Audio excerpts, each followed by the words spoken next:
प्रदेश के मुख्यमंत्री योगी आदित्यनाथ ने कहा कि जब बात राष्ट्र की हो तो कोई समझौता नहीं होगा।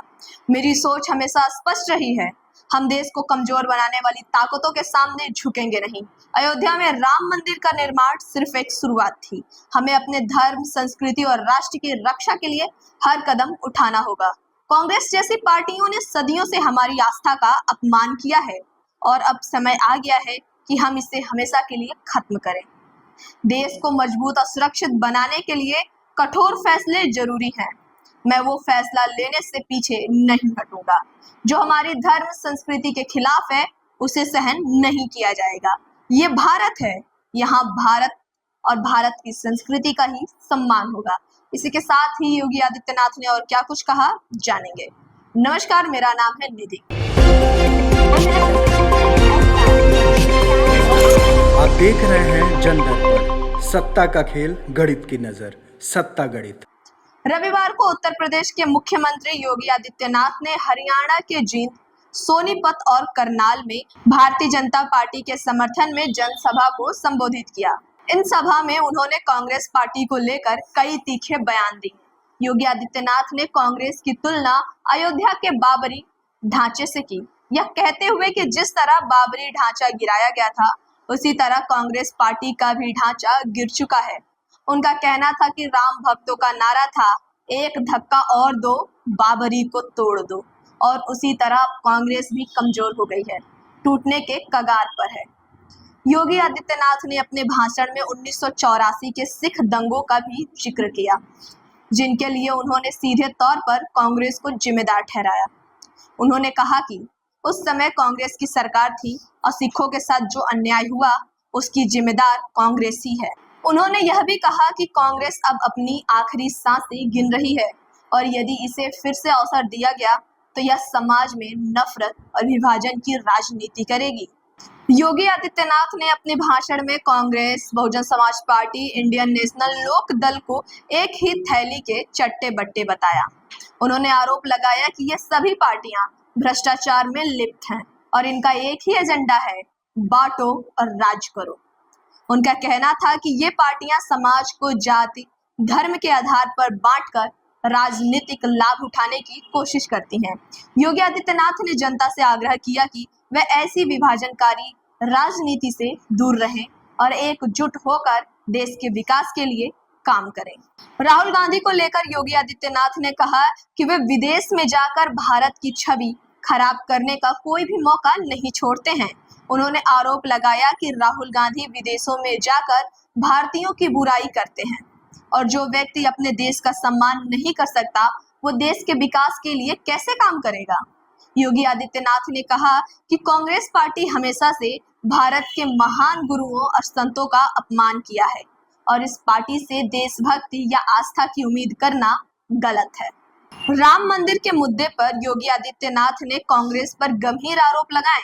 उन्होंने कहा कि जब देश आजाद हुआ था और पंडित जवाहरलाल नेहरू प्रधानमंत्री बने थे तब भी वे राम मंदिर बनवा सकते थे।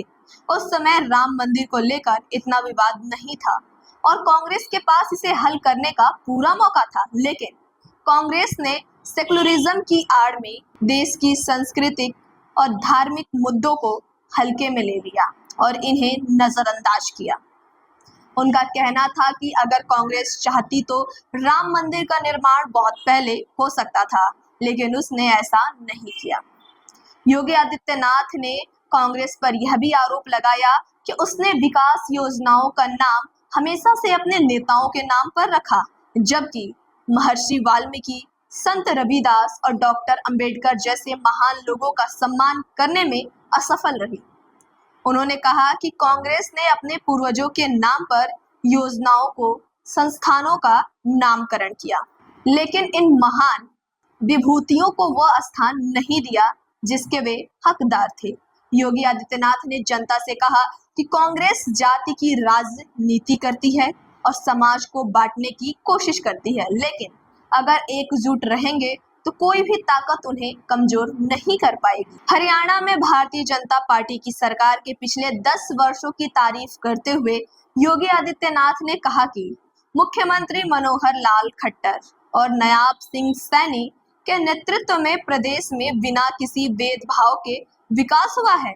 उन्होंने कहा कि भाजपा सरकार ने किसानों, मजदूरों, युवाओं, व्यापारियों और महिलाओं के उत्थान के लिए कई योजनाएं चलाई हैं, जिनसे हर वर्ग को लाभ मिला है। योगी आदित्यनाथ ने दावा किया कि भाजपा सरकार ने राज्य में सबका साथ, सबका विकास के सिद्धांत पर काम किया है और प्रदेश के सभी हिस्सों में समान रूप से विकास किया है। अपने भाषण के अंत में योगी आदित्यनाथ ने जनता से अपील की कि वे भारतीय जनता पार्टी को तीसरी बार भी हरियाणा में सरकार बनाने का मौका दें। उन्होंने कहा कि कांग्रेस का ढांचा पूरी तरह से कमजोर हो चुका है और इसे अब अंतिम धक्का देने का समय आ गया है। उन्होंने जनता से कहा कि अगर वे भाजपा को फिर से मौका देंगे तो प्रदेश और देश दोनों का भविष्य उज्जवल होगा। योगी आदित्यनाथ ने अपने भाषण में बार बार इस बात पर जोर दिया कि वे देश के विकास के लिए एकजुटता और समर्पण की आवश्यकता है। उन्होंने कहा कि जातिवाद, धर्म, संप्रदाय की राजनीति से ऊपर उठकर देश के भविष्य के बारे में सोचना जरूरी है। उनका कहना था कि यदि लोग आपस में बटे रहेंगे तो वे कमजोर हो जाएंगे, लेकिन अगर वे एकजुट रहेंगे तो कोई भी ताकत उन्हें नुकसान नहीं पहुंचा सकेगी। योगी आदित्यनाथ ने अपने भाषण में बार बार कांग्रेस की कमजोरी और भाजपा की उपलब्धियों को गिनवाया। उनका कहना था कि कांग्रेस पार्टी अब इतिहास बन चुकी है और अब इसे कोई पुनर्जीवित नहीं कर सकता। उन्होंने कहा कि देश की जनता अब कांग्रेस की नीतियों, भ्रष्टाचार से तंग आ चुकी है और उन्होंने भाजपा जैसे ईमानदार और विकासशील सरकार की जरूरत है। योगी आदित्यनाथ ने यह भी कहा कि भाजपा ने हमेशा से देश की सुरक्षा, सम्मान और विकास को सर्वोच्च प्राथमिकता दी है। उन्होंने कहा कि भाजपा सरकार ने देश की सीमाओं को मजबूत किया है और देश के हर नागरिक के जीवन को बेहतर बनाने के लिए काम किया है। उनका कहना था कि भाजपा सरकार ने केवल वादे नहीं किए बल्कि उन वादों को पूरा भी किया है। अंत में योगी आदित्यनाथ ने कहा कि यह जनता पर निर्भर है कि वे किस तरह की सरकार चाहते हैं। उन्होंने कहा कि अगर जनता देश के विकास, सुरक्षा, समृद्धि के लिए मजबूत सरकार चाहती है तो उन्हें भाजपा को समर्थन देना चाहिए।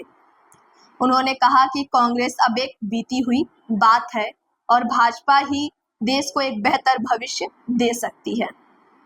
यह लड़ाई सिर्फ राजनीति की नहीं, देश की अस्मिता, संस्कृति और आस्था की रक्षा की लड़ाई है। जो भी हमारे धर्म और राष्ट्र के खिलाफ खड़ा होगा उसे करारा जवाब मिलेगा। हम न केवल देश की सुरक्षा के लिए कटिबद्ध हैं बल्कि अपनी सांस्कृतिक विरासत की रक्षा के लिए भी हर जरूरी कदम उठाएंगे। अब समय आ गया है कि हम एकजुट होकर इस देश को वैसा ही बनाएं जैसा हमारे पूर्वजों ने सपना देखा था। भारत को कोई झुका नहीं सकता और मैं यह सुनिश्चित करूंगा कि हमारी आस्था, संस्कृति और राष्ट्र हमेशा सिर ऊंचा करके खड़े रहें। तो इस पर क्या है आपकी राय? हमें जरूर बताएं।